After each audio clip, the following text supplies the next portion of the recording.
Bonsoir, bienvenue à cette conférence table ronde. Elle a pour titre « Stéréotypes et préjugés ethno-raciaux, état des lieux ». Nous sommes dans les locaux du Fonds documentaire Tissémétis à Nantes. Et c'est une conférence table ronde qui était initialement prévue dans le cadre des semaines d'éducation et d'action contre le racisme et l'antisémitisme, en partenariat avec la DILCRA, les financements de la ville de Nantes et les financements de notre métropole. Tissémétis est une association qui vous propose depuis maintenant 2 ans des cycles de conférences. Aujourd'hui, nous sommes dans une variante liée à la crise sanitaire que nous subissons tous et nous sommes donc en visioconférence, mais vous pourrez intervenir pendant le déroulement de cette conférence au travers du chat qui vous est proposé sur cette chaîne YouTube.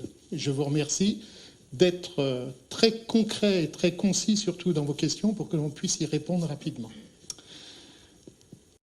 Il y a eu de nombreuses études qui ont été produites soit par des institutions ou des chercheurs qui démontrent que parmi les formes de discrimination, celle liée aux origines réelles ou supposées est de loin la plus importante. C'est ce que nous allons traiter ce soir.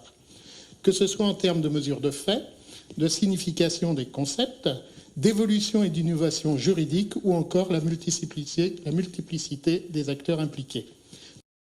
Ce sujet demeure un sujet extrêmement complexe. Nous n'allons pas y répondre ce soir, mais nous allons au moins éclairer sur ce phénomène. Il mobilise autour de la notion même de discrimination un vocabulaire pluriel qui renvoie à un sujet parfois difficile à appréhender par les acteurs de terrain.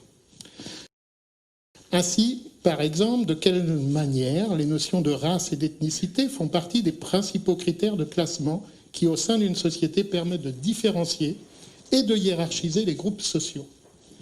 Comment les appartenances ethniques et raciales, réelles ou supposées, participent-elles à la dynamique des inégalités sociales? Quelles politiques, quels outils de lutte contre les discriminations ethno-raciales, ici, localement, mais aussi, on le verra, avec nos invités, une comparaison entre ce qui se fait en France et ce qui se fait notamment au Royaume-Uni, et quelles sont les directives nationales et européennes que cela induit. Vous voyez tout un parcours que l'on va cheminer ce soir pour essayer d'éclairer cette problématique des stéréotypes et préjugés ethno-raciaux. J'ai autour de moi des invités. Merci mesdames d'avoir répondu présentes pour ce soir.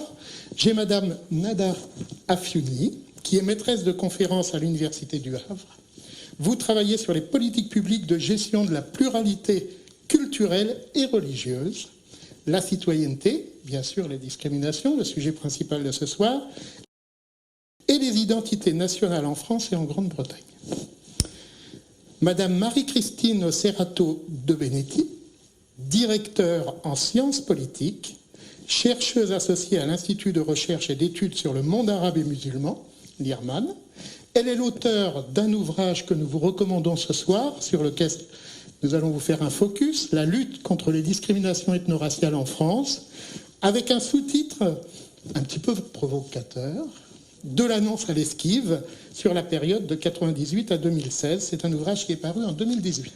Madame Julie Béranger, vous venez d'être nommée, me semble-t-il, en janvier, avec un pool d'autres personnes, mais vous êtes notamment, vous, défenseuse des droits, chef du pôle Bretagne, Centre-Val de Loire, Pays de la Loire. C'est déjà quelque chose de plus que ce que l'on a connu jusqu'à présent dans d'autres régions, donc on va pouvoir aussi en parler. Et puis madame maître Isabelle Franza, vous êtes avocate au barreau de Nantes et vous allez nous parler de votre expérience sur ces sujets. Merci. Nous allons donc continuer notre déroulé en 2 temps. Un premier temps sur l'état des lieux des discriminations ethno-raciales. Et puis un deuxième temps où nous parlerons plus juridiquement des leviers et des différentes politiques qui sont mises en place. Madame Nada Afiouni, je vous passe la parole.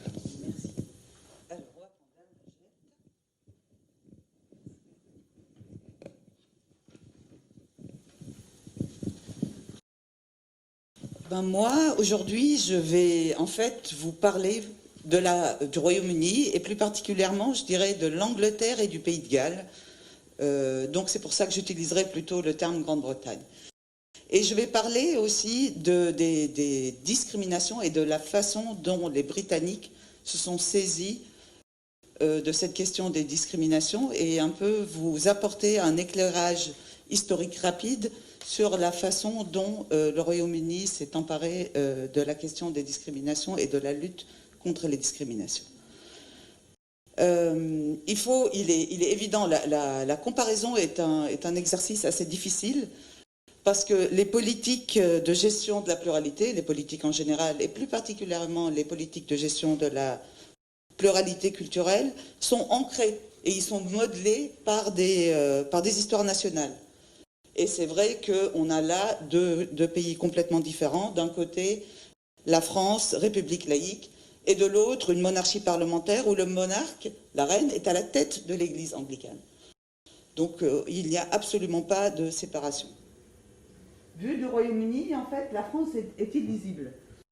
Je rencontre des collègues qui ne comprennent pas ce qui se passe et comment les choses sont formulées en France. Pour eux, je me fais un peu le porte-voix des collègues britanniques, il y a une peur de prendre acte de la différence et une propension à sublimer dans un cadre théorique universaliste la différence. C'est vrai qu'il est très difficile de lutter contre les discriminations raciales et de nommer les populations qui en sont victimes sans mettre à mal le modèle abstrait d'égalité et d'intégration républicaine. Car l'égalité, en fait, en France, elle est posée comme principe. Elle est posée comme principe général et qui rend donc la discrimination un peu difficile à conceptualiser. C'est en fait, le mot diversité illustre à lui tout seul cette difficulté. C'est une diversité qui souffre de qualificatifs, en fait.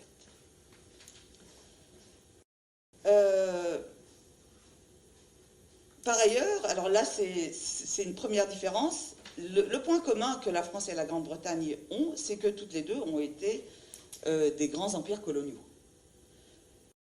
Et que la diversité dans nos sociétés actuelles, qu'elles soient ethniques ou religieuses, est le fruit d'une altérité qui n'est pas sans lien avec le passé colonial de ces deux pays. Or, en France, il y a une déconnexion. On a l'impression qu'il y a une déconnexion entre ces deux, entre la colonisation et la discrimination.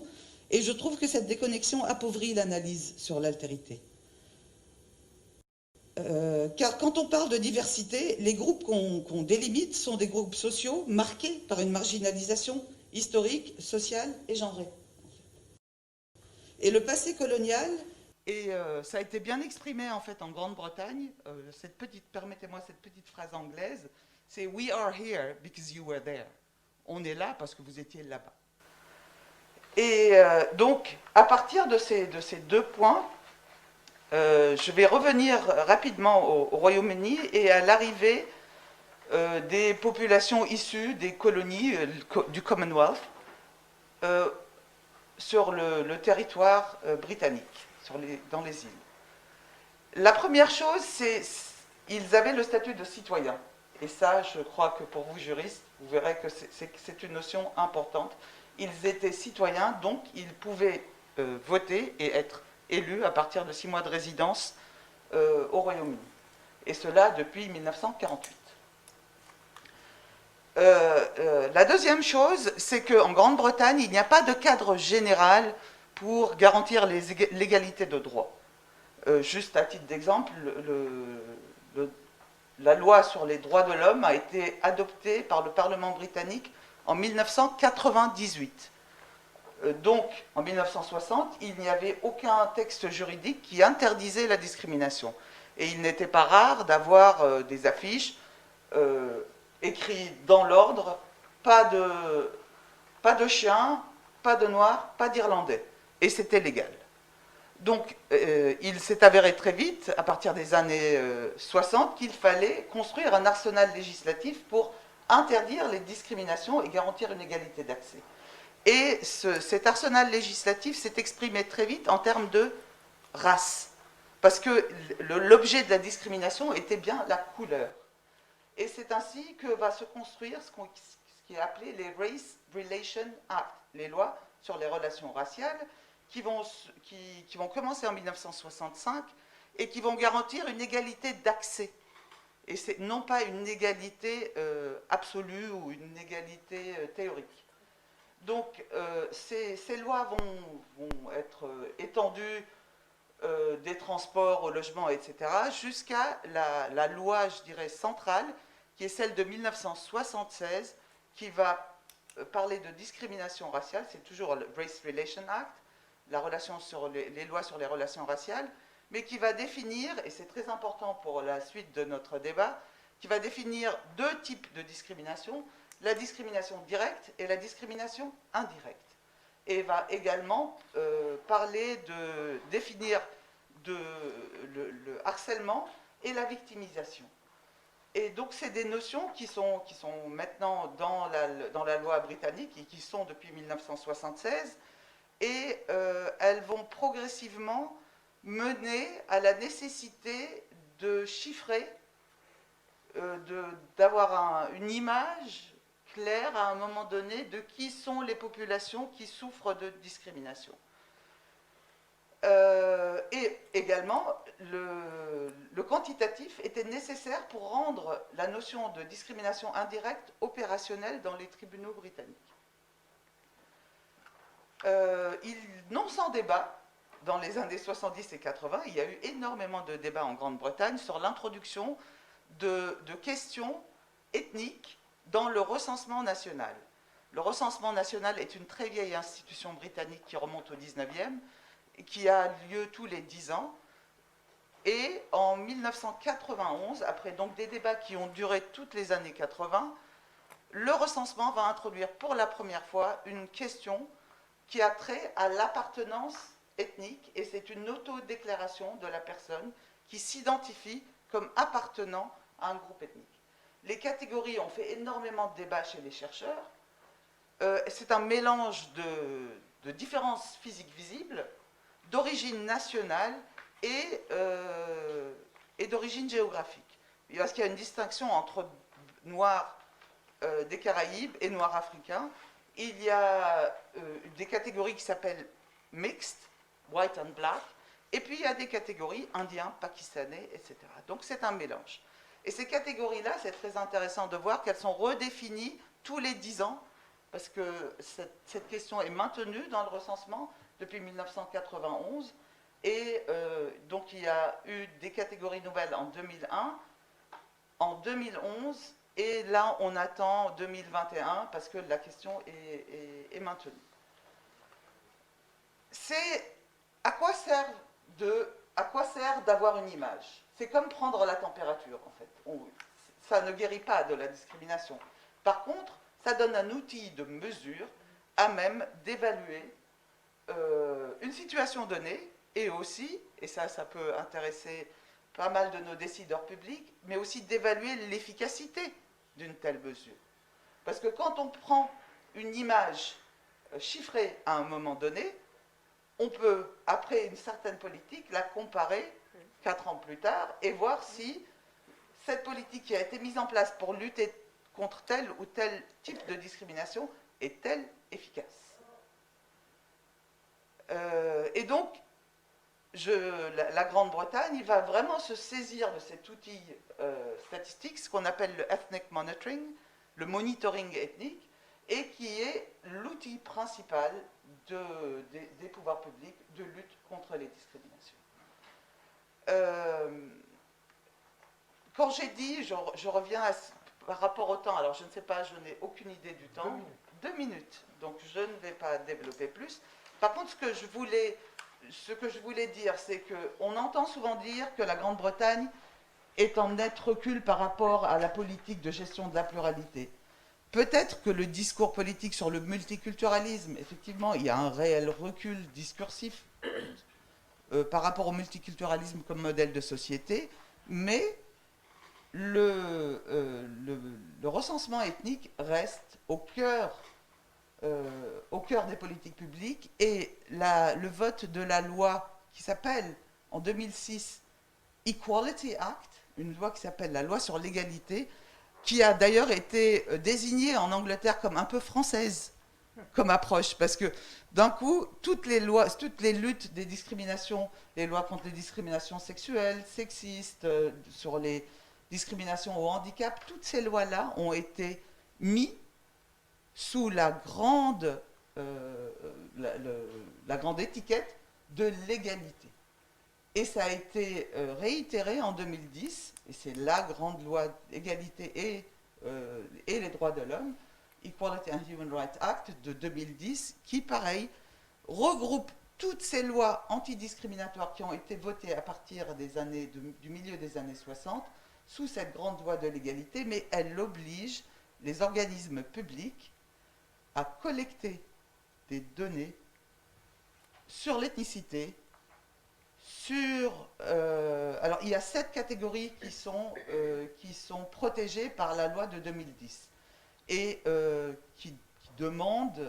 l'État demande aux organismes publics, c'est une obligation légale, mais les entreprises privées sont encouragées à le faire également, de collecter donc des données sur ces 7 catégories qui sont, alors j'espère que je vais pouvoir toutes les citer, il y a l'appartenance raciale ou ethnique, il y a l'âge, il y a l'appartenance religieuse, il y a la maternité et les grossesses, il y a le changement d'identité de genre pour les personnes transgenres ou les personnes qui souhaitent changer de sexe et de genre.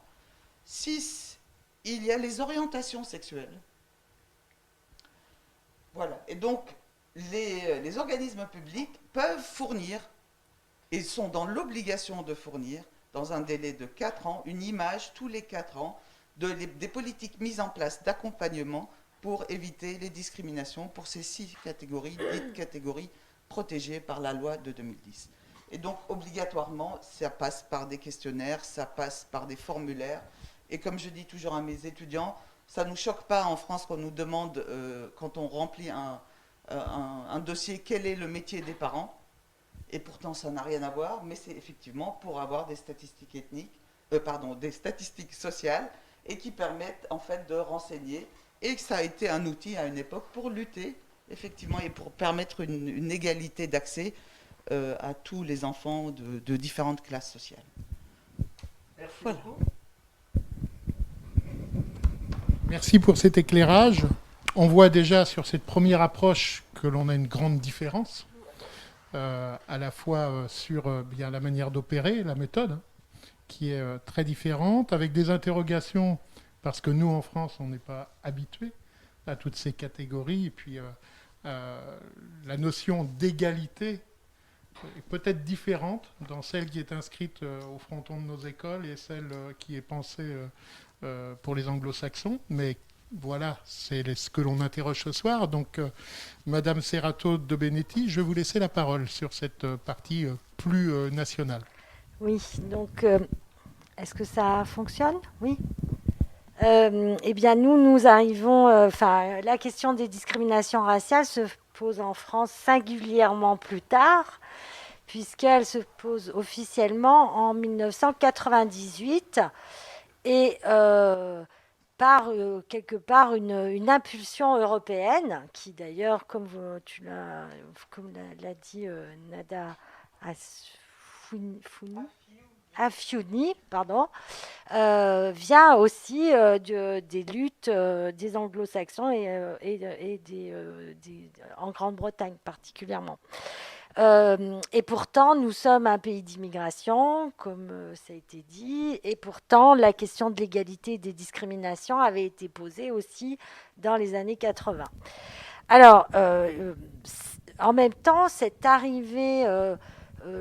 la formulation, même l'énonciation du terme discrimination raciale en France, ça apparaît pratiquement comme une révolution. Alors quand je dis une révolution, c'est que c'est aussi une façon de changer complètement le regard sur les problèmes publics. Et lorsque le gouvernement socialiste de l'époque reconnaît qu'il y a des discriminations raciales en France en 1998, c'est en quelque sorte un retournement des cibles de l'action publique qui jusqu'à maintenant n'ont été que les immigrés ou les descendants d'immigrés qui étaient définis comme ayant eux-mêmes des problèmes d'intégration. la question de la discrimination raciale, ça vient retourner le questionnement vers les organisations, la société, ce qui est très important. Et ne plus faire peser le problème sur les catégories qui sont en réalité les victimes des discriminations. C'est aussi la première fois que la question, nommer la discrimination, c'est en quelque sorte nommer une inégalité illégitime.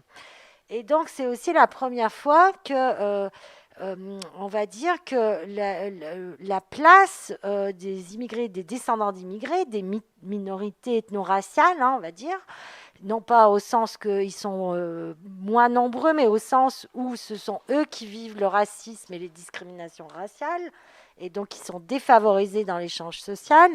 C'est la première fois que la question de leurs droits est mise en avant, c'est-à-dire qu'ils sont considérés comme ayant le droit à l'égalité. Et ça, c'est très important. En même temps, ce qu'on va repérer, donc je vais brosser, mais très rapidement, puisqu'on a un peu de temps, nommer la discrimination raciale, c'est aussi quelque chose de tout à fait nouveau, dans le sens où, pour la première fois, le racisme prend une dimension matérielle. C'est-à-dire qu'il n'est pas seulement une idéologie, il est aussi un vecteur d'inégalité. Et donc de ségrégation, donc de répartition des pouvoirs dans la société et des places sociales. Et donc, on a quelque part, comme on pourrait dire qu'on a un antiracisme matérialiste, comme on a un féminisme matérialiste, qui apparaît avec cette question des discriminations raciales. Alors, en même temps, l'activisme politique français va être de très courte durée, puisque, en gros, on va avoir quelques velléités, avec un rapport commandé à Jean-Michel Bélorgey qui rentre dans un tiroir, et des évolutions législatives, mais qui sont le fait des directives européennes, et notamment des directives emploi et race de 2000, mais qui néanmoins vont faire évoluer de façon très importante la législation française.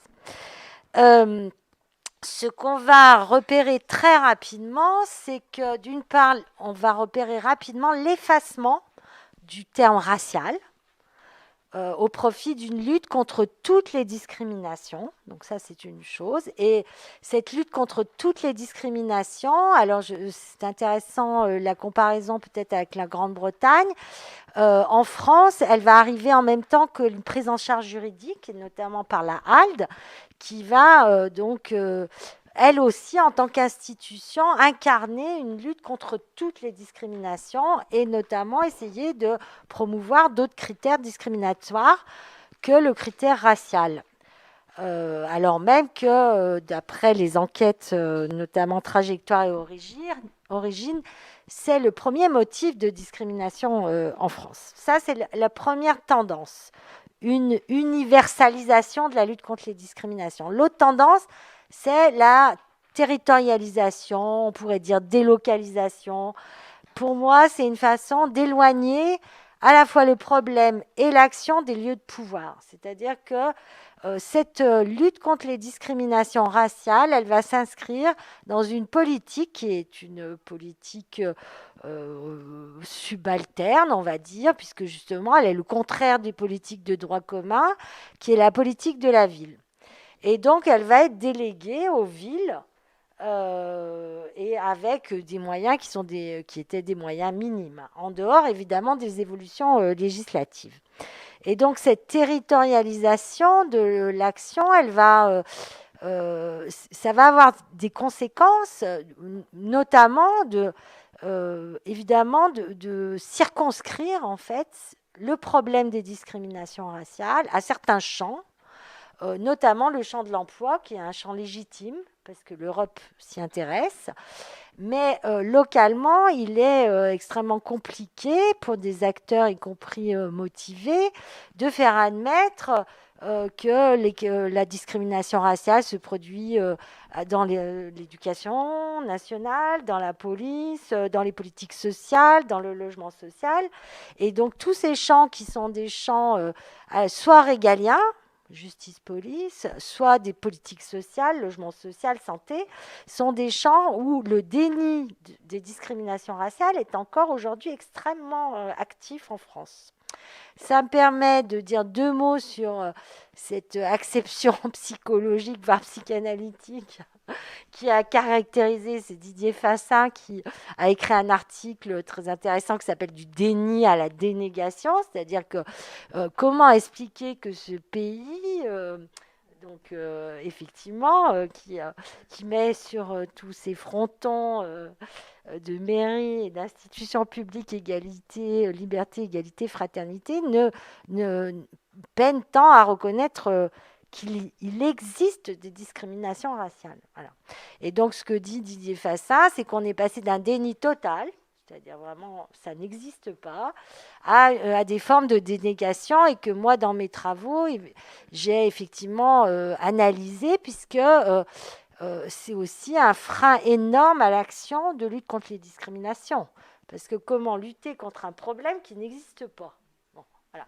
Et encore plus localement. C'est-à-dire que si vous devez localement montrer qu'il y a des discriminations raciales dans le logement social, c'est un peu compliqué. Si vous devez localement montrer qu'il y a des discriminations ou des contrôles de police au facial, c'est aussi compliqué, parce que ce sont des problèmes qui se déroulent de façon à la fois systémique et de façon nationale. Bon.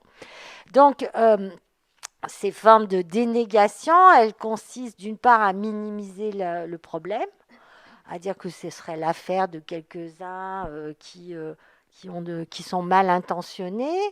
Or, les travaux sociologiques montrent aujourd'hui que c'est beaucoup plus complexe que ça, et que la question de l'intention, elle peut exister, mais que c'est aussi des mécanismes, des formes d'organisation du travail, des formes d'organisation institutionnelle, et évidemment, les rapports sociaux qui divisent la société aujourd'hui, et notamment les rapports sociaux qui sont liés à la catégorie raciale, raciste, comme on l'a sur le sexe, qui s'inscrivent dans les organisations, et si on n'y prend pas garde, évidemment, on se reproduisent. Et donc, ces formes de dénégation, elles consistent aussi à blâmer les victimes. Donc, je crois que les Anglais disent « blame the victim », c'est-à-dire à finalement reporter le problème sur les victimes qui ne feraient pas ce qu'il faut. Donc ça, c'est tout le discours sur l'intégration pour être traité à égalité, voire qui se victimisent, etc. Donc, ces dénégations, elles restent aujourd'hui très fortes. Et puisque je pense que je n'ai pas beaucoup de temps, peut-être que si on fait un point d'arrêt, là, aujourd'hui, où en sommes-nous, on pourrait dire que presque comme Patrick Simon l'a dit, la lutte contre les discriminations raciales n'a pas eu lieu.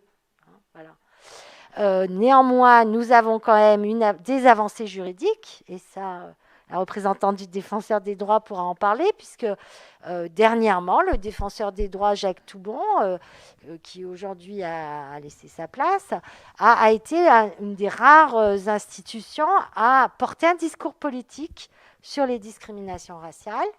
Nous avons des politiques dites de diversité qui sont incitatives, absolument pas contraignantes. On le verra en tout cas les chercheurs l'ont montré, s'intéressent à toute autre chose qu'à la discrimination raciale, c'est-à-dire davantage au sexe, à la question de l'âge et du handicap. Bon, donc c'est un peu embêtant. Et puis, en revanche, nous avons, il me semble, et là les chercheurs le montrent de plus en plus, une réelle demande sociale.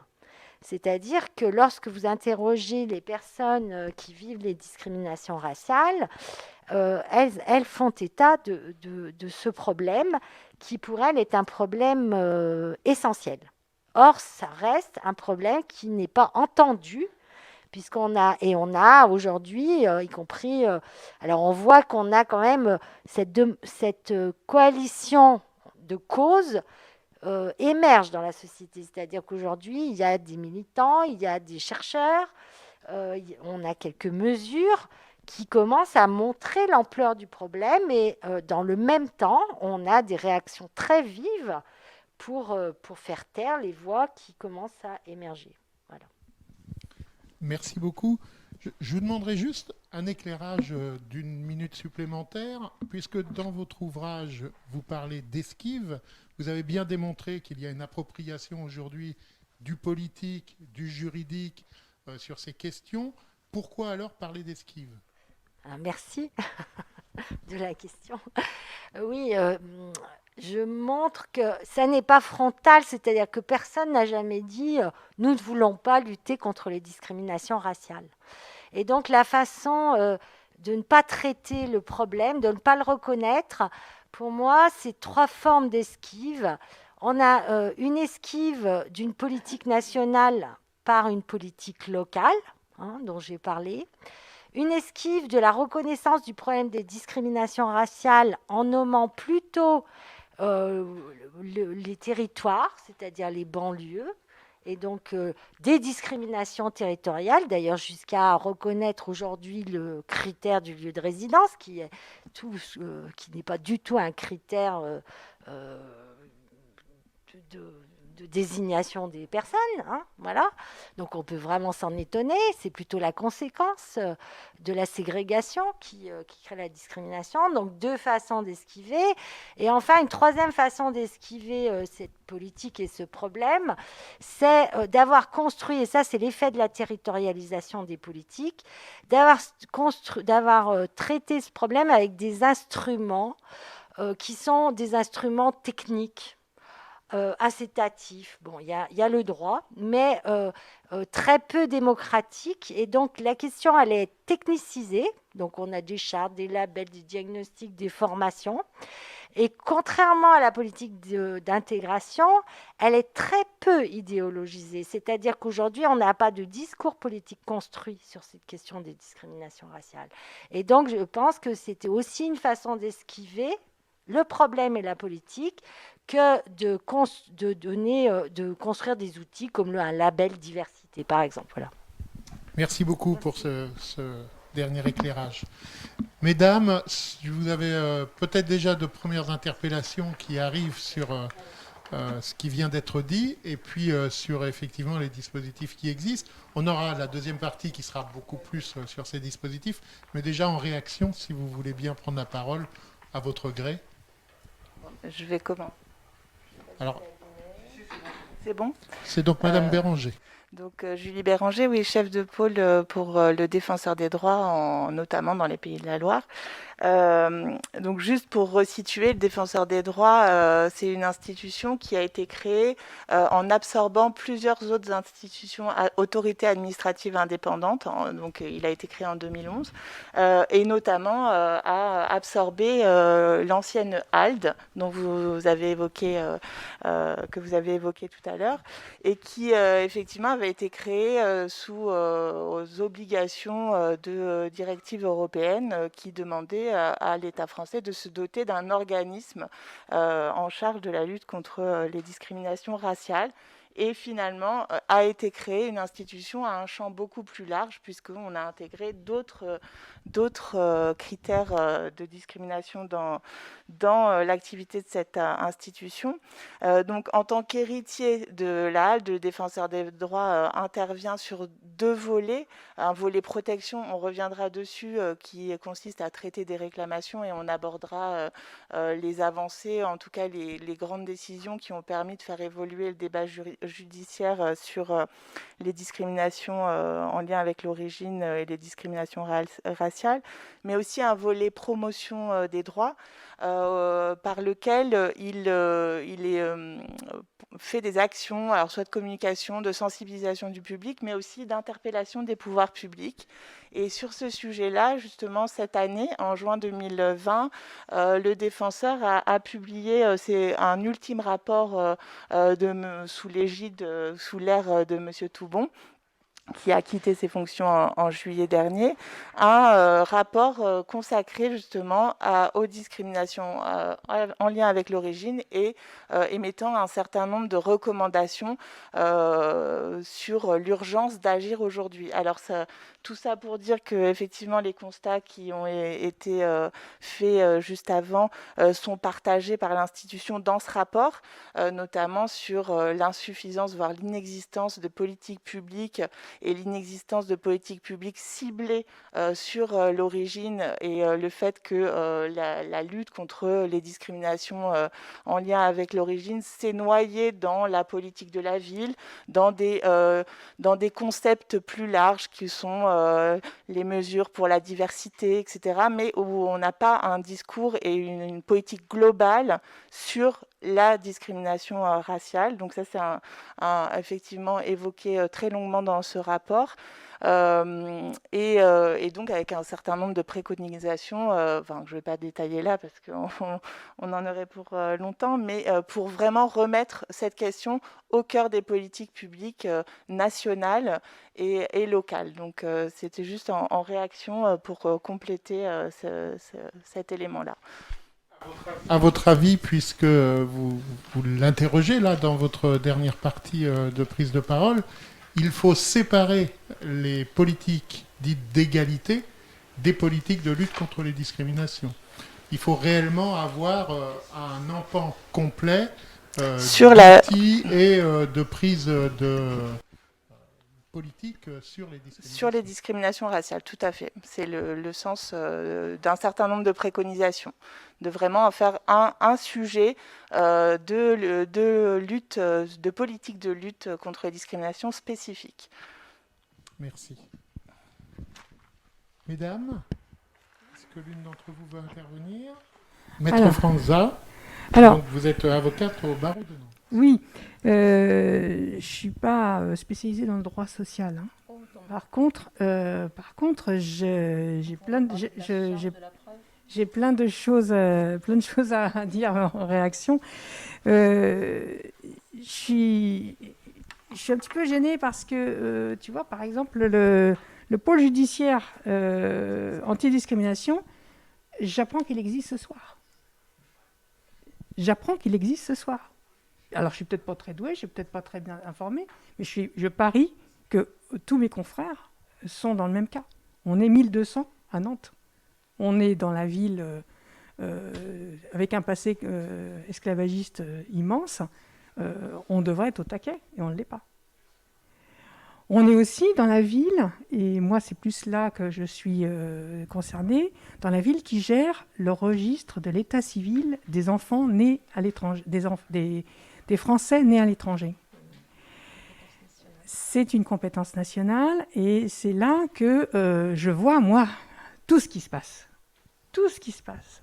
C'est impressionnant. La manière dont on empêche un nombre considérable de Français nés à l'étranger de vivre leur vie familiale comme ils l'entendent. Cas typique, encore aujourd'hui, j'ai une dame née à Gonesse, en France, de parents sénégalais, qui s'est mariée avec un Sénégalais. Elle ne peut pas faire transcrire son acte de mariage sur les registres d'état civil français. Donc, ce qui a pour conséquence directe que le mari ne peut pas venir en France. Elle a 2 petites filles qui sont nées en France. Et je ne vais pas... alors, ce qu'on m'oppose, c'est « Ah ben non, l'acte de naissance du monsieur, il n'est pas bien du tout. Il n'est pas beau, il est apocryphe, comme pour employer le mot consacré. » Et je dis « Mais quel est... Bien sûr, si juridiquement, il y a certainement des très très bonnes raisons à ça, mais concrètement, en quoi quelqu'un qui demande la transcription de son acte de mariage sur les registres d'état civil a besoin d'avoir un acte de naissance qui soit conforme à ce que la France attend de cette personne. Alors, je ne vais pas... moi, ma technique, je vais le dire, ça ne va pas être de dire « Mais si, il est très très bien son acte de naissance. Mais si, mais de toute façon, qu'est-ce que ça peut faire que son acte de... c'est pas son acte de naissance que l'on veut transcrire, c'est son acte de mariage. » C'est pas ça que je vais dire. Je vais le dire aussi, à titre subsidiaire. Par contre, ce que je vais dire surtout, c'est qu'on a 2 enfants français qui n'ont pas leur papa avec elles. Et je sais que c'est par ce biais-là que je vais y arriver. Et pourquoi c'est par ce biais-là que je vais y arriver? Parce que le monsieur là-bas au Sénégal, qu'il ne soit pas avec ses petites filles, la France s'en fout. Par contre, la France est très attachée, parce que grand principe et grande volonté d'avoir une bonne réputation, la France a très envie que les petites filles françaises ne soient pas privées de leur papa. C'est comme ça que je vais y arriver. Et c'est ça qui est terrible. C'est qu'en fait, là encore, on voit bien qu'on a des priorités. La France a des priorités.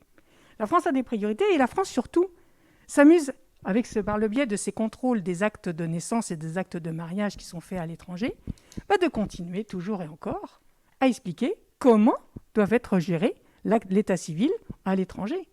Qu'est-ce que c'est que cette manière qu'a la France d'expliquer aux anciennes colonies comment ils doivent tenir leur registre d'état civil? C'est quand même impressionnant. On appelle ça du néocolonialisme. Moi, j'appelle ça une décolonisation qui n'a pas marché. Quand j'ai préparé cette conférence, je me suis dit, bon, allez, je vais regarder toute la doc sur la discrimination, je vais regarder quand même quelles sont les lois, quels sont les textes de loi. Bon, il y en a plein. Hein. Il suffit d'aller sur Légifrance. Allez-y, vous savez faire, vous êtes sur Internet, tout le monde sait faire ça. Vous tapez Légifrance, c'est le site où il y a tous les codes en France. Vous tapez discrimination, vous allez tout trouver. Mais quand même, de quoi j'ai l'air, moi, de vouloir vous dire, de vous expliquer qu'il y a en France tout un arsenal législatif pour lutter contre la discrimination. Est-ce que je ne suis pas en train de me moquer du monde quand je fais ça? Parce que derrière, il y a quoi comme réalité? Il y a des gens dans les préfectures qui font systématiquement barrage à toute délivrance de titres de séjour, d'accorder la nationalité française. C'est quand même incroyable qu'il y ait dans ce pays tout un tas de législations pour finalement arriver à ce qu'il n'y ait jamais de sanctions quand il y a cette discrimination. Vous avez parlé tout à l'heure de direct et indirect. Ce serait quand même pas mal, parce qu'il faut quand même faire un petit peu du droit, parce que c'est mon boulot. J'ai quand même donné, parce qu'il y en a ici qui le savent, on le sait tous, mais c'est pour les gens qui nous regardent, ce qu'est la différence entre discrimination directe et indirecte. La discrimination directe, ce sont deux formes la discrimination directe et indirecte, ce sont deux formes prohibées par la loi. Il faut quand même le dire. La discrimination directe, c'est à situation comparable, traitement défavorable. Elle a pour objet de discriminer. À situation comparable, traitement défavorable. Pourquoi? Vous avez certaines personnes qui vont obtenir le regroupement familial et puis pas d'autres. C'est quoi d'abord cette discrimination qu'il y a? Ça, on peut déjà mettre les pieds dans le plat. Selon que je vois arriver des gens dans mon bureau, je suis toujours obligé de leur demander quelle est leur nationalité, parce que selon leur nationalité, selon si la colonie était telle ou était-elle plus ou moins proche, vous allez voir des différences. L'égalité, déjà, il n'y en a pas dans ce niveau-là. Que vous soyez algérien ou sénégalais, ce n'est pas du tout la même chose. Donc ça commence très mal. Discrimination indirecte. La discrimination indirecte, c'est une disposition, un critère ou une pratique apparemment neutre qui est susceptible d'entraîner un désavantage pour une catégorie de personnes. C'est l'effet qui est mesuré. Elle a pour effet de discriminer. Et là, on pratique ça tous les jours en la préfecture, tous les jours.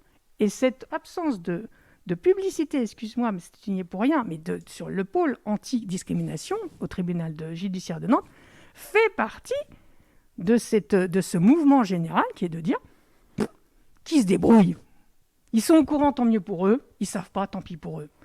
Combien il y en a qui vont benoîtement à la préfecture demander la nationalité et à qui on ajourne la décision parce que il y a 10 ans, vous vous êtes un petit peu frité avec votre voisine et que votre voisine a porté plainte contre vous. Tout le temps. Et ça, 10 ans après, la préfecture est capable de vous ressortir le truc en disant bon, puisque c'est comme ça, moi, je vais ajourner votre demande de nationalité. Vous comprenez? Vous ne pouvez pas avoir la nationalité française. Vous avez mal parlé à votre voisine. C'est quoi ce cirque? Et on a quoi comme sanction de ces espèces de petits tacs comme ça, tout le temps, de petits trucs qui fait que non, tu mérites pas.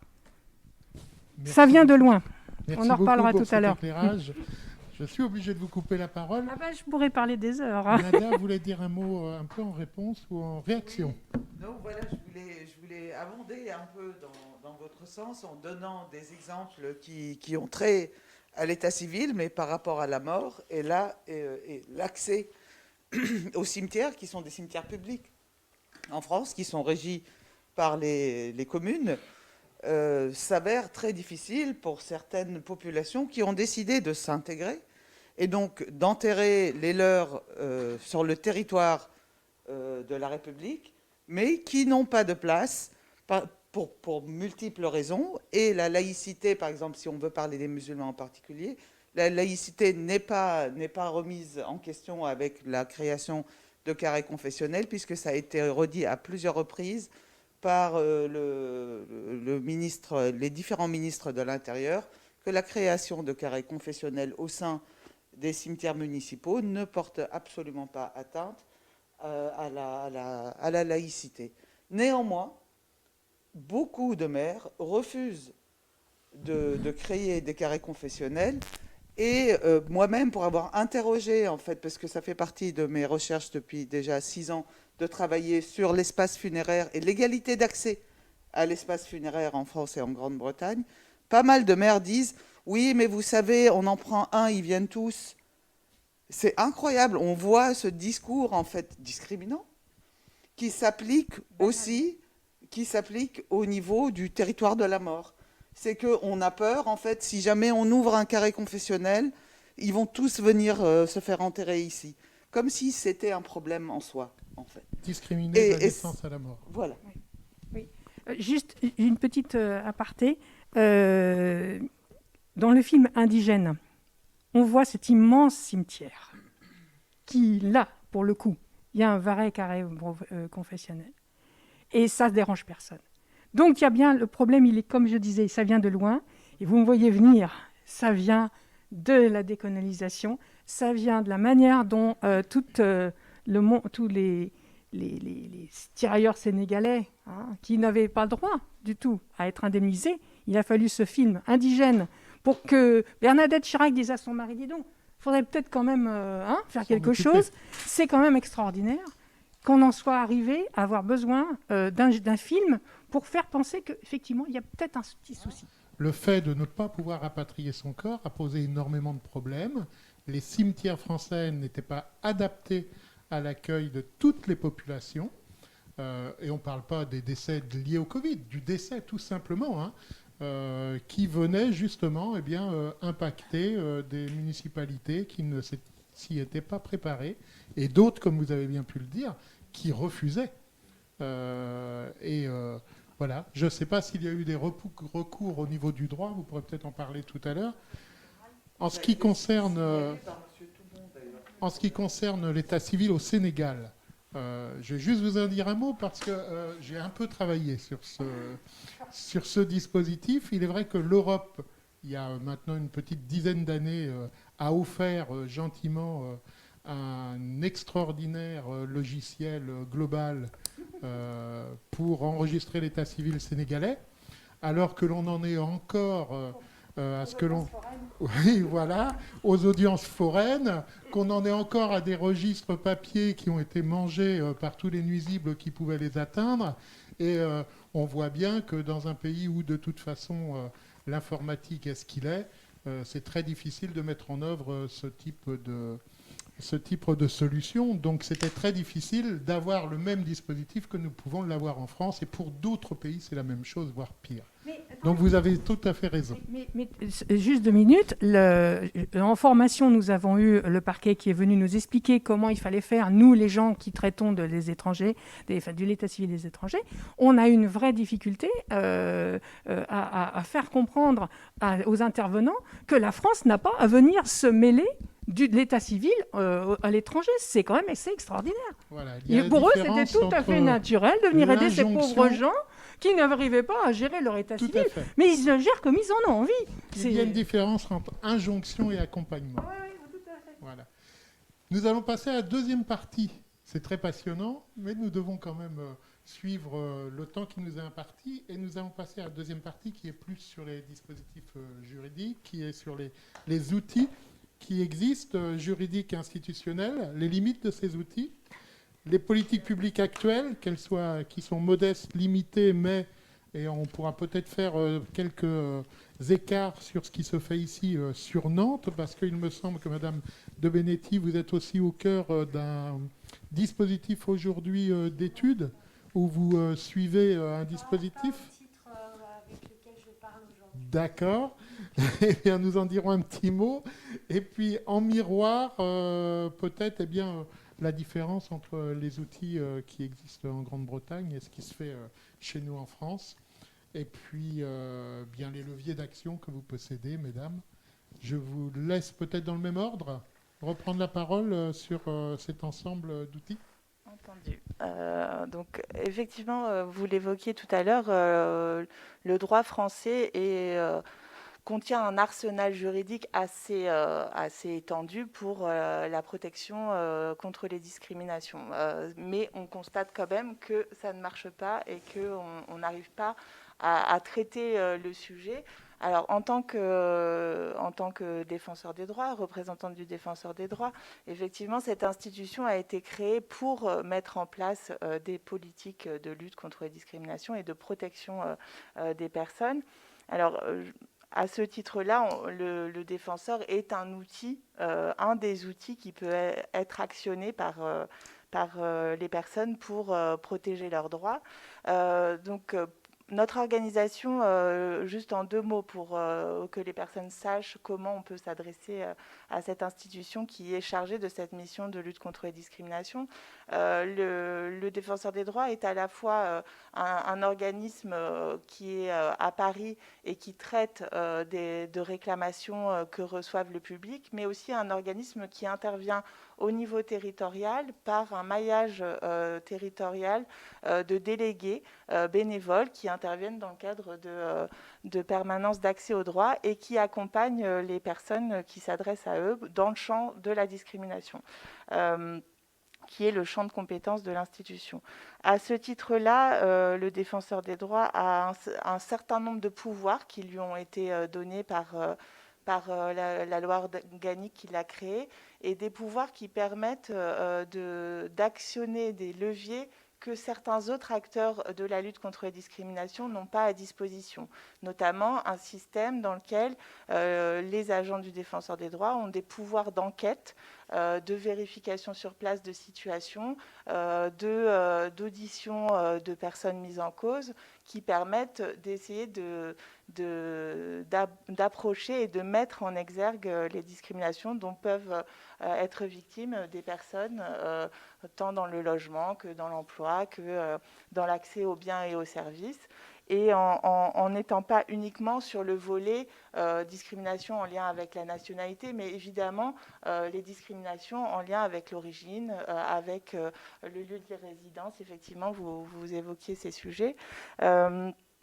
Et au titre de la protection des droits, donc ce traitement des réclamations dont l'institution est saisie, les enquêtes du défenseur des droits permettent de mettre en œuvre un certain nombre d'actions, d'actions vraiment individuelles sur ce plan-là, qui vont de médiation à des recommandations de rétablir les personnes dans leurs droits, mais aussi un pouvoir qui est intéressant, une action qui est intéressante, qui est celle de présenter des observations devant les juridictions et donc d'essayer de participer à l'évolution du débat judiciaire et à l'évolution de la jurisprudence. Et à ce titre-là, 2 exemples pour dire les sujets sur lesquels l'institution se bat et a réussi à avoir des résultats.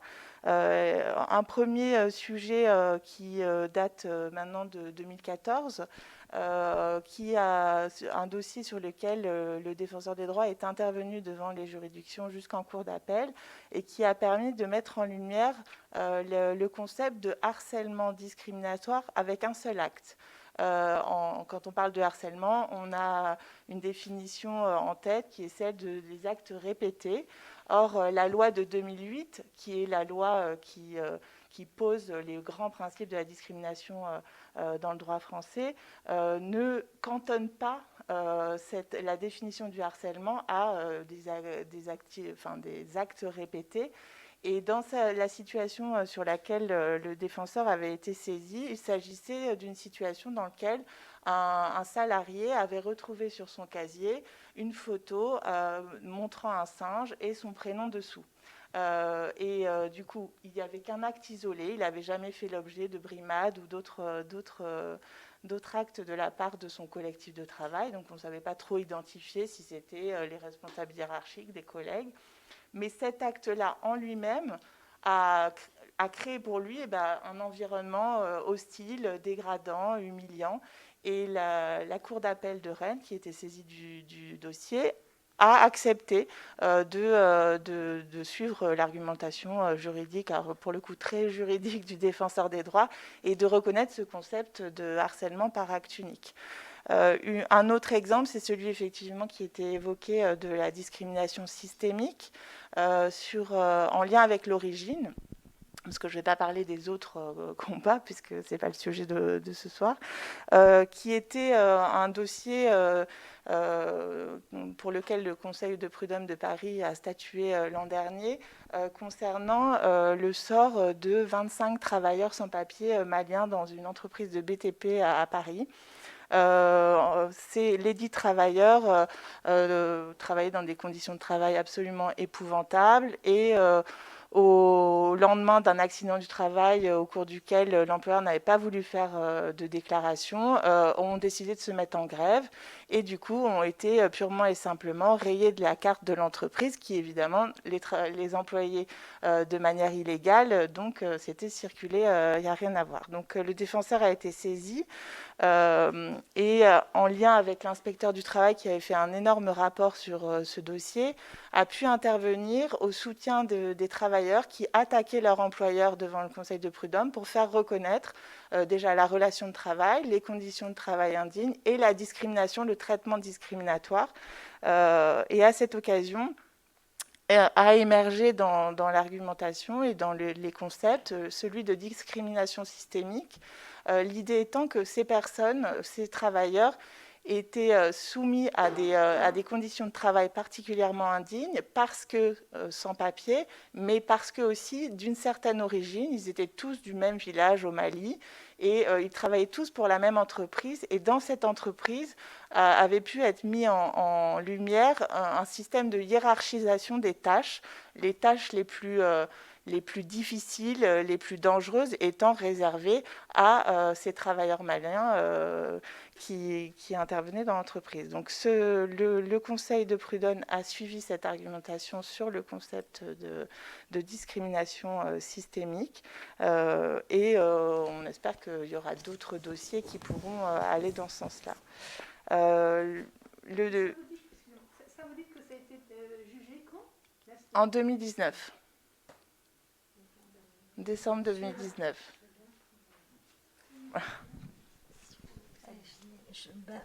Je veux bien continuer un petit peu sur...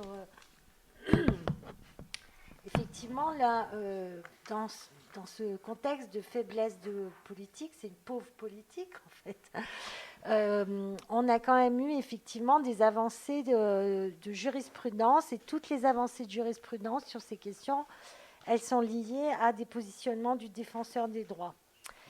Alors du coup, je continue. D'une part, ce qui est intéressant aussi à voir, c'est que cette notion de discrimination systémique en droit, c'est aussi une espèce de traduction d'une notion sociologique qui permet d'expliquer ce qu'est la discrimination raciale.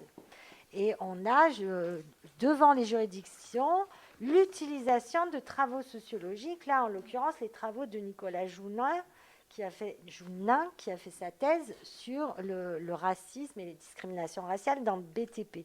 Donc ça, c'est vraiment intéressant parce que, d'une part, ça crée aussi des coalitions de causes, puisque les sociologues peuvent travailler, mais aussi agir, et leurs travaux ont des effets. Ce que je voulais dire, c'est que le droit est un levier très important, effectivement, si on n'est pas dans les définitions anciennes du droit pénal, mais si on s'approche de la réalité de la production sociale de la discrimination.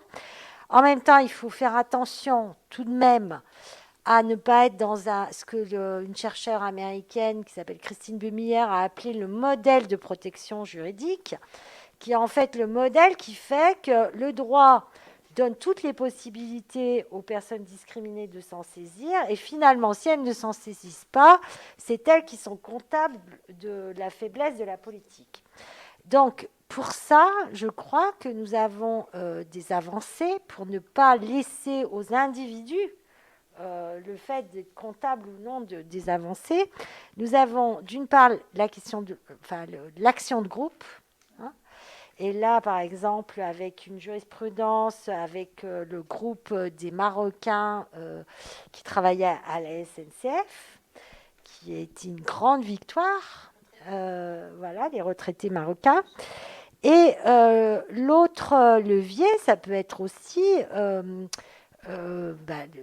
de monter sur, là pour le coup, des responsabilités qui seraient des responsabilités institutionnelles, ce qui a été le cas lorsque l'État a été condamné pour les contrôles de police discriminatoires, avec l'aide du défenseur des droits également. Et parmi les questions que nous nous étions posées, il y avait celle de savoir pourquoi est-ce que c'est important aussi de mettre en place des politiques de lutte contre les discriminations raciales. On pourrait peut-être y revenir, parce qu'on peut avoir des points de vue différents. Je voudrais citer là la Cour européenne des droits de l'homme, qui dit « La discrimination raciale est une forme de discrimination particulièrement odieuse et compte tenu de ses conséquences dangereuses, elle exige une vigilance spéciale et une réaction vigoureuse de la part des autorités. » Donc, la Cour européenne des droits de l'homme engage les États à prendre leurs responsabilités en matière de lutte contre les discriminations raciales. Donc, c'est aussi une piste, en tout cas. Une piste, car ça n'est pas toujours suivi des faits entre la Cour européenne et le droit national, quels que soient les États. Il y a des écarts de temps. Puisqu'on est sur des cas concrets, en fait, et c'est vrai que la discrimination, une de ses caractéristiques, c'est qu'elle peut s'exprimer dans des cas spectaculaires, de cette façon-là, mais elle est aussi présente au jour le jour dans l'accès à un logement, au travail, dans des regards, des expressions, sans que ce soit vraiment très spectaculaire, en fait. Oui. Mais je voulais savoir, j'en profite du fait qu'il y ait des juristes françaises présentes, par exemple, un cas de discrimination à l'embauche. Je sais qu'en Grande-Bretagne, le fait de la présence de ce ethnic monitoring, du suivi, et vu qu'en cas de discrimination, il y a inversion de la charge de la preuve, et c'est non pas à la victime de prouver qu'elle est discriminée, mais c'est à la personne qui discrimine qui doit prouver qu'elle est innocente. Comment, concrètement, en France, quelqu'un qui se sent victime de discrimination au niveau de l'embauche peut plaider et éventuellement gagner sa cause? Parce qu'en Grande-Bretagne, il y a eu pas mal de cas qui ont été portés à l'attention de la justice. Certaines ont abouti parce qu'effectivement, en regardant en fait la composition des équipes de cette entreprise, le lieu où elle est installée, le niveau de compétence le vivier auquel elle aurait pu avoir accès, il était évident qu'il y avait une volonté d'écarter. Mais tout ça a été possible grâce à ce retour chiffré. Et j'aimerais bien savoir comment cela peut se plaider ou se gagner ou se perdre dans un contexte français. Sur ce sujet, effectivement, et là on rentre dans les limites du recours contentieux et des outils du droit pour protéger correctement les personnes. Alors, en droit français, on a effectivement, alors pas une inversion de la charge de la preuve, mais un aménagement de la charge de la preuve, ce qui rend les choses pas si simple que ça, c'est-à-dire que la personne qui s'estime discriminée va devoir apporter des éléments pour qui laissent penser l'existence d'une discrimination, des éléments factuels, chronologiques ou des éléments de preuve réels, mais voilà, c'est des éléments de présomption. Et charge à l'employeur de démontrer que sa décision, donc en l'espèce de ne pas recruter une personne, est fondée sur des motifs complètement étrangers à la discrimination. Alors effectivement, sur des refus d'embauche, il y a une vraie problématique quand la personne se retrouve même dans des propos, alors soit d'un ressenti que c'est effectivement son nom, son origine qui est à l'origine de la décision de ne pas la recruter, soit même avec des propos lors d'un entretien ou d'un entretien téléphonique ou physique qui la confirme dans ce ressenti, mais avec l'impossibilité de démontrer que c'est réellement ça. Et quand on est sur la justification par l'employeur, il va tout souvent trouver plein de bonnes excuses pour dire qu'il n'y a pas de refus discriminatoire. Alors, les leviers peuvent être effectivement d'aller rechercher la composition. Ça peut être un élément factuel, un élément de présomption quand la composition des équipes dans une entreprise est constituée quasi exclusivement de personnes d'origine française, entre guillemets. Ça peut être un élément. La difficulté pour un réclamant, une personne, c'est d'obtenir ces éléments-là.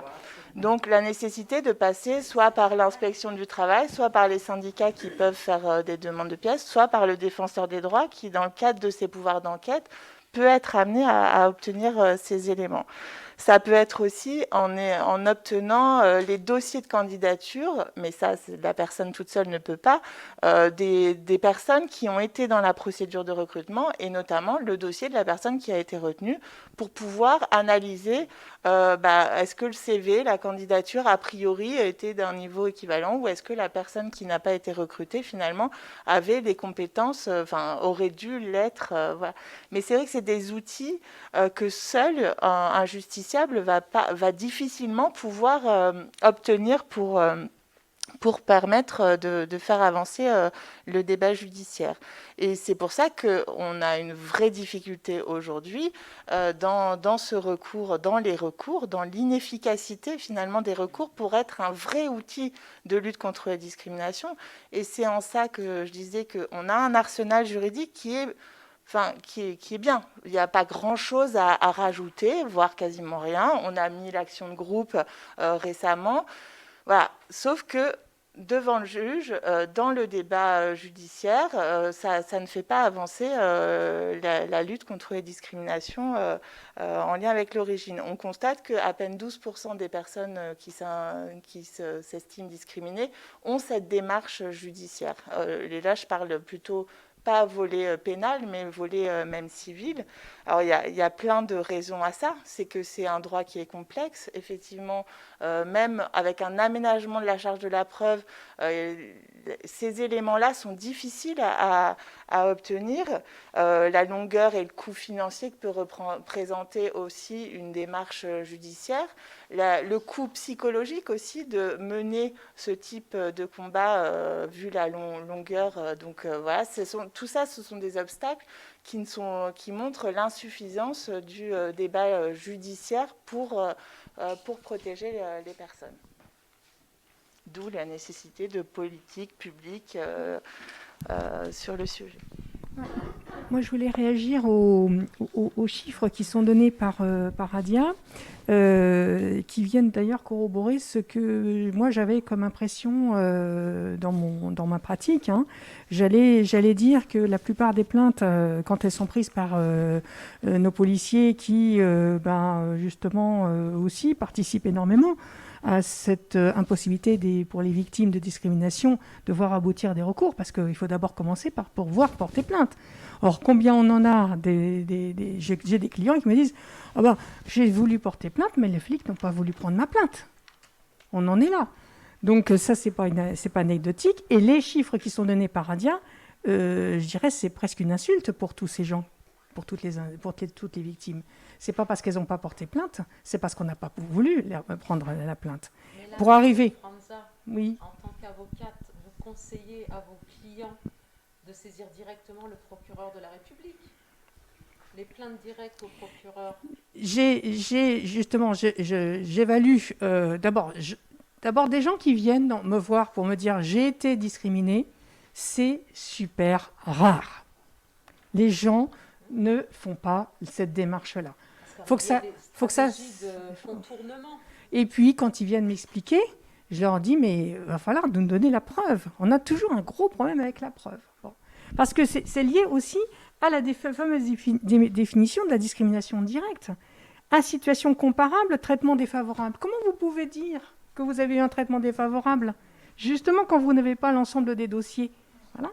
Et ça c'est la discrimination directe. Discrimination indirecte, c'est une disposition, un critère apparemment neutre est susceptible d'entraîner un désavantage. Et susceptible d'entraîner un désavantage, ça veut dire que là, par contre, il y a peut-être quelque chose à faire, mais là, on va être susceptible d'entraîner un désavantage. Il faut vachement avoir d'imagination pour convaincre un juge qu'on a eu cette susceptibilité. Or, les juges ne sont pas du tout intéressés.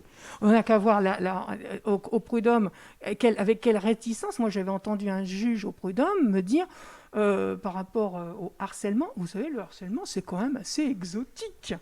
Donc, a fortiori, la discrimination, vous pensez bien. Surtout, alors peut-être qu'avec des avancées, comme vous avez pu avoir là, avec cette décision de 2019, là, on va peut-être pouvoir commencer à dire, c'est plus si exotique que ça. Hein, mais on a toute une là, ça sera la conclusion peut-être de notre discussion, mais il y a un très gros boulot de formation, pas d'information. Tout le monde est très très bien informé, tout le monde sait très bien ce que c'est que la discrimination. Mais comment on fait pour éviter qu'elle surgisse? Ça s'appelle de la formation, de l'éducation. Et pour une certaine génération, c'est mort. Là, il va falloir vraiment penser aux autres générations, et là, j'ai beaucoup plus d'espoir. Une petite réaction avant Oui. de vous donner... Alors, sur le besoin de formation, là, je suis d'accord avec vous, et y compris évidemment pour les avocats et pour les juges. Il me semble qu'il y a quand même quelque chose qu'on voit quand on parle du droit, de son ineffectivité. Il ne faut pas qu'on oublie que le droit, c'est aussi le résultat d'un rapport de force. Hein. Et ce qu'on voit en ce moment, les évolutions qu'on voit, par exemple, sur les questions de sexisme, y compris dans la façon dont les dossiers sont jugés, c'est lié à la mobilisation sociale et politique sur cette question. Et du coup, ça me permet de dire quelque chose que je voulais dire, c'est que justement quand je dis que cette politique, elle a été technicisée et qu'elle est très peu politisée, je crois que, y compris dans les propositions qu'a fait le défenseur des droits, on reste sur des propositions très techniques, créer un observatoire. Je suis d'accord que la mesure, c'est très important. Moi, je crois qu'il faut aussi avoir en tête que cette politique, elle doit pouvoir se mener en étant comptable de ce que l'État met en œuvre auprès de ceux qui sont discriminés, qu'elle doit aussi prendre en compte le fait que les personnes et les groupes discriminés doivent pouvoir participer à l'élaboration et au suivi de cette politique publique. Et donc, il faut aussi penser des outils de démocratisation de cette politique. C'est-à-dire rendre compte, c'est-à-dire effectivement la mesure, c'est aussi pouvoir dire voilà ce que nous avons fait et ce que nous n'avons pas fait. Et donc, je crois qu'il faut aujourd'hui construire cette politique de lutte contre les discriminations raciales avec ceux qui sont concernés, comme on ne définirait pas des politiques de lutte contre les sexismes sans les femmes. Voilà. Une réaction, si vous le permettez. Toutes les politiques, on pourra dire tout ce que l'on veut. Il va falloir quand même avoir un préalable. Qu'est-ce que vous voulez demander à des gens de participer à des politiques publiques, de leur demander d'élaborer avec les politiques quoi que ce soit, si ces politiques ne s'excusent pas d'abord de tout ce qui a été fait contre, justement, les victimes. C'est pareil pour les femmes. Hein. Si on ne commence pas d'abord par les reconnaître comme victimes, s'excuser de les avoir maltraitées, de les avoir... qu'est-ce que vous voulez? Vous ne pouvez pas y arriver. Et ça suppose un sacré boulot pour revenir d'information, d'éducation des masses. Moi, je ne crois pas que les victimes vont adhérer à quoi que ce soit. Pardon ? Des personnes discriminées. Elles ne sont pas victimes ? On peut considérer que ce sont des citoyens engagés, pas forcément des victimes. Quand le mouvement des Noirs américains, c'est pas un mouvement de victimes. Ah oui, mais attendez, là, on va pas... C'est une question de vocabulaire. Oui, je crois qu'on est d'accord sur le fait. Mais là, je crois que le problème des excuses d'abord et avant tout sur pourquoi ils en sont là, ça sera encore du blabla et ça sera encore fais ce que je dis mais pas ce que je fais comme on a l'habitude de le faire dans ce pays. Alors, avant de vous laisser la parole, mais peut-être que l'on va me répondre ensuite, après votre prise de parole, j'aimerais aussi qu'on revienne sur la situation actuelle, la situation sanitaire. On a eu une période de confinement, une période de déconfinement. La vie dans les quartiers populaires, on le voit ici sur l'agglomération nantaise, mais on le voit aussi sur d'autres villes, a été très secouée avec des problématiques issues de ce nouveau cas de figure de vie sociale. Est-ce que par rapport aux différentes demandes justement et d'interpellations sur les discriminations, vous avez senti une hausse des cas ou des difficultés justement à les verbaliser dans cette situation-là? Je vous laisse peut-être reprendre ou... Il est très difficile de reprendre, mais je voulais juste insister sur l'importance de la formation et de voir que la formation aussi bien des intervenants étatiques, mais est très importante dans la violence faite aux femmes, dans les discriminations. La formation nécessite un budget, une volonté politique, et puis dans la formation des policiers, par exemple, qu'il y ait tout un pan sur la discrimination, sur le racisme et sur plein d'autres sujets qui n'est pas présente. Et je voulais juste rapidement dire que ça a été introduit en Grande-Bretagne suite à un énorme scandale qui est le meurtre de Stephen Lawrence, d'un adolescent noir. Et je crois que c'est l'affaire qui a fait couler le plus d'encre en Grande-Bretagne et qui a occasionné, où en fait il y a plusieurs commissions parlementaires ont été commanditées pour comprendre le meurtre de ce jeune adolescent noir. Et c'est de là que l'expression de racisme systémique a été introduite dans le débat politique britannique. Et des formations ont été mises en place pour essayer de contrecarrer justement ou d'expliquer ou de diminuer les effets de ce racisme et discrimination systémique dans la société. Je ne dis pas qu'ils y ont réussi complètement, mais en tout cas il y a une volonté politique, il y a des moyens qui sont mis en place.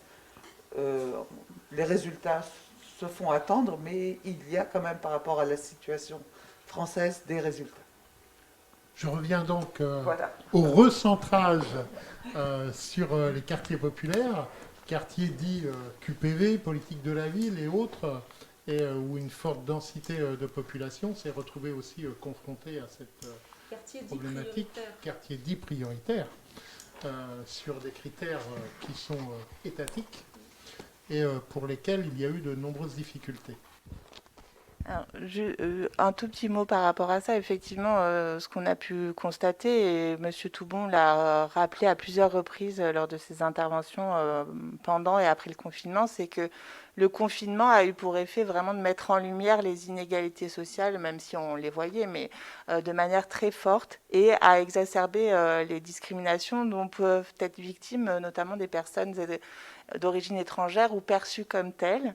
On a vu pendant le confinement un racisme anti-asiatique exacerbé, allant du fait de la prétendue responsabilité dans la pandémie, allant parfois des actes d'insultes à des comportements violents, voire à du harcèlement en milieu scolaire, dont ont été victimes les enfants davantage. Ça, on a pu le mesurer.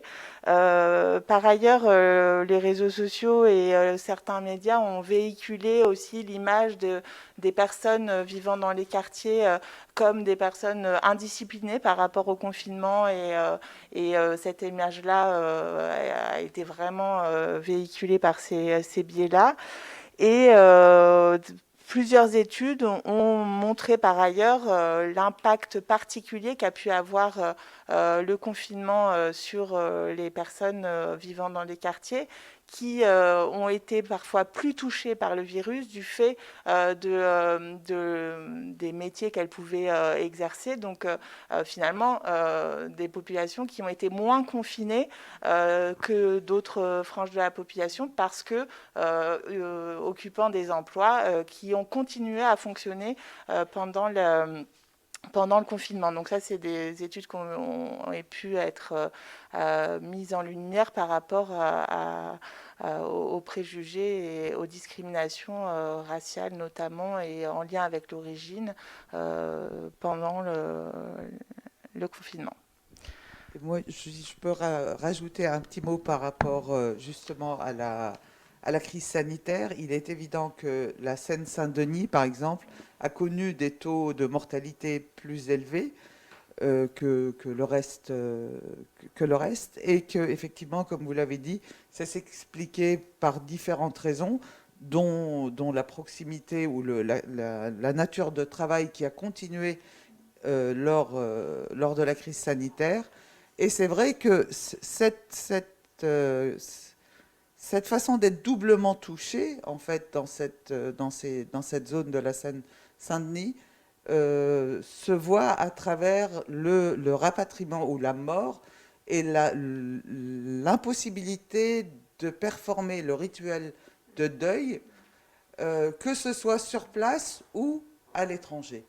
Et en effet, si la crise du Covid est révélatrice de quelque chose, c'est bien de ce manque de place dans les cimetières en France, chose que pas mal de chercheurs ont déjà pointé du doigt, mais là, elle s'exprimait de façon très, très criante à cause de la crise sanitaire qui ciblait une population, une classe sociale et une minorité visible. Merci beaucoup. On va être dans les délais maintenant pour terminer cette soirée. Je reviens sur l'expression que vous venez d'avoir, puisque nous avions eu une réaction d'une personne qui nous regardait en ligne, d'un internaute, qui nous disait « Beaucoup à dire sur les cas des Français d'origine étrangère, concept de discrimination non territorialisée, donc non traitable, voire même inconnu des dispositifs formels. » Une réaction par rapport à ce que l'on a dit sur les discriminations liées aux Français d'origine étrangère. À Nantes, il existe effectivement des dispositifs qui ont été mis en place au niveau de la ville de Nantes ou au niveau de la métropole. Un travail important déjà en matière d'investissement associatif, puisque par le biais des financements à la politique de la ville sur le territoire de la métropole, beaucoup d'associations se sont emparées de ces problématiques de discrimination, qu'elles soient en matière d'éducation, qu'elles soient en matière d'accès au logement, qu'elles soient en matière de reconnaissance des différences, qu'elles soient pour les personnes LGBTI, comme on les nomme aujourd'hui, etc. Beaucoup d'associations travaillent. Un dispositif a d'ailleurs été adossé au projet politique de la ville locale, qui est un projet de lutte contre les discriminations et qui englobe un certain nombre d'items et un certain nombre d'actions qui permettent de répondre aux appels à projets. Et puis, il y a à Nantes un numéro que je vais vous donner maintenant et qui peut être utile à tous et à toutes. Allo Discrimination, Allo Nantes Discrimination, le 02 40 41 90 00. 02 40 41 90 00. Il faut l'utiliser. C'est peut-être parfois la première porte d'entrée pour accéder à ces droits. C'est à la fois une voix bienveillante qui recueille la problématique, qui vous oriente à la fois soit directement vers un défenseur, soit directement vers une association qui travaille plus spécifiquement le sujet sur lequel vous interpellez. Et ensuite, le cheminement de votre dossier peut se faire en étant beaucoup plus accompagné que lorsque l'on est seul. Et je pense que ce numéro doit être connu. Il est étendu, il est utilisé, même s'il a été mis en place par la ville de Nantes. Si vous êtes de l'agglomération nantaise, d'autres communes, vous pouvez bien sûr appeler ce numéro sans aucun problème. Donc un site internet est à disposition pour les personnes avec un formulaire en ligne pour saisir le défenseur des droits, sachant qu'effectivement on fait partie des acteurs qui sommes mobilisés sur Allo Nantes Discrimination et vers qui les personnes qui appellent peuvent être orientées. Donc c'est www.défenseurdesdroits.fr et sur le site vous pouvez trouver les adresses des délégués qui interviennent en permanence, notamment dans les points d'accès au droit et les maisons de justice et du droit, pour accueillir le public et les orienter et les accompagner dans leur démarche. Alors on me fait passer qu'il y a un deuxième numéro, le 02 40 41 95 96. 02 40 41 95 96, Allo Nantes Discrimination. Alors Tissé Métis aussi, puisque ce soir nous avons organisé cette soirée. Bien sûr, c'est une des problématiques qui est liée à l'objet même de notre association. De nombreux outils sont à disposition des associations, à disposition des comités d'entreprise, des CSE, comme on les appelle aujourd'hui, pour pouvoir aider des collectivités locales, pour pouvoir justement, lors de rassemblements comme ce soir, table ronde ou bien exposition, etc., nous mettons à disposition des livrets sur ces sujets-là, nous mettons à disposition un certain nombre d'expositions et nous accompagnons aussi les collectivités qui le souhaitent ou les associations qui le souhaitent pour organiser des soirées comme ce soir. Je vous remercie tous d'avoir participé. Je crois que les échanges ont été extrêmement riches. J'espère que les personnes qui nous ont suivis auront maintenant une vision un peu plus large des problématiques de discrimination. Ça n'est pas un sujet facile. On n'a pas répondu à tout, on en est loin. Mais on a au moins eu la prétention d'apporter un éclairage et c'est ce que nous avons fait. Voilà. Je voudrais vous redonner aussi quelques remerciements, bien sûr, de la part du conseil d'administration de Tissé Métis d'avoir participé ce soir, ainsi que les personnes qui, en ligne, nous ont suivis. Un rendez-vous le 11 et 12 décembre 2020 pour une organisation que beaucoup d'entre vous connaissent, la Fête Tissé Métis, qui prendra une nouvelle forme, bien sûr, puisque nous devons nous adapter, mais un rendez-vous qui, on l'espère, ira jusqu'au bout de son processus pour que nous puissions nous retrouver les 11 et 12 décembre à la Cité des Congrès de Nantes, dans l'esprit qui reste le nôtre, à la fois un esprit d'échange et de rassemblement, un esprit de découverte et de thématiques militantes, et puis avec toujours un vecteur important artistique pour se retrouver et être ensemble avant cette fin d'année 2020 qui nous a quand même posé beaucoup de soucis. Je vous remercie et je vous dis à une prochaine conférence très bientôt.